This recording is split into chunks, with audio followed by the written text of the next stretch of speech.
Good morning mga ka-Wild Bit. Ngayon, hindi tayo makakapaggala. Nanganak yung baboy ko. Ayan. Dumi pa nga, hindi ko pa nalilinisan eh. Gawa nang umulan kagabi. Eh ngayong maga, pagpunta ng papakainin na, kita ko may anak na. Dito sa mga anak mga wild. Ayan. Tatlo na yung nililinisan ko. Mayroon pang ilan dito. Parang 11 na yata yung anak. Eh nilalamig yung iba kaya nililinisan ko muna, pupunasan ko muna, tapos lilinisin yung kulungan para maganda yung hindi magka infection yung inahin. Pakita ko sa inyo mga kawal yung iba pa. Ayan, tapos ay pa yun na dede. Ilan na yun? Isa, dalawa, tatlo, apat, lima, anim, pito, walo, siyam, 10, 11 na nga. Eh hindi pa tapos mga anak mga kawal, baka madadagdagan pa ang ating mga kulig. Pasensya na kayo sa aking kulungan at hindi ko pa inaasahan mga anak ngayon ay nagdumihin naman kagabi. Nilinis na kagabi ay nagdumi naman ulit.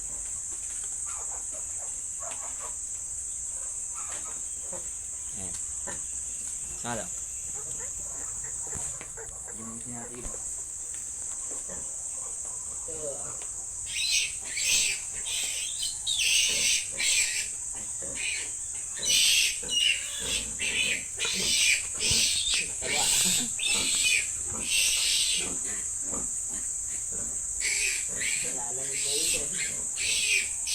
Parang barako yun, no?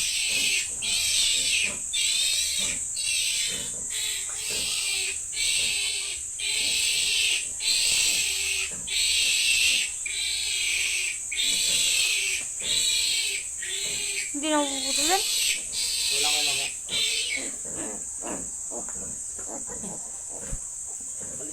Ingay eh.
Okay.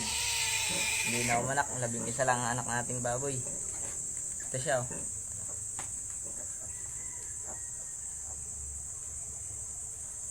Labing isa lang. Pero okay na rin. Ang dami na din siya. 11. Mga ka-wild, update ko kayo hanggang sa paglaki niya. At paggagala natin. Paalam!